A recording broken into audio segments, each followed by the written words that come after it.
It's the trade barrier that frustrates so many. It's easier to buy wine and beer from outside the country than from one province to the next. Canadian brewers would love to see that change. They absolutely would benefit from removing some of these interprovincial trade barriers. Provinces are finally working with each other to take down barriers. In Canada, there are different standards for washing machines, redundant licensing requirements for laborers, even different wide load signs required in some provinces.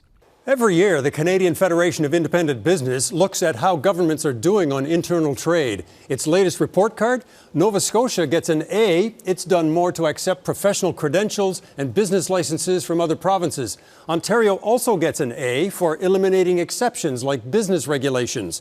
Overall, British Columbia gets a B+, Alberta a B, and Quebec gets a C- because it retains the most free trade exceptions from its language requirements to its building codes. Though all in all, provinces are making strides. We've seen really positive progress this year. Ryan Mallow says provinces are finally taking concrete steps, but their approaches could still impede internal trade. We've got 7 jurisdictions taking on mutual recognition legislation. That's fantastic. But it's also 7 different approaches, and there's a threat of a real patchwork that could just confuse the situation going forward. As for Ottawa, Bill C-5 that just passed removes federal barriers to internal trade and labor mobility.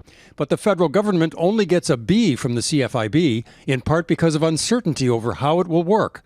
For example, eliminating obstacles between federal and provincial meat inspections. Right now, federally inspected meat can move across provincial borders. Provincial inspected meat can't.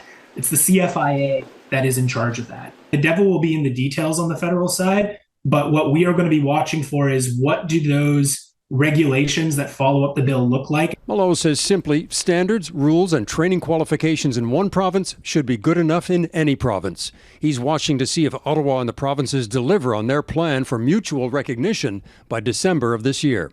Eric Sorensen, Global News, Toronto.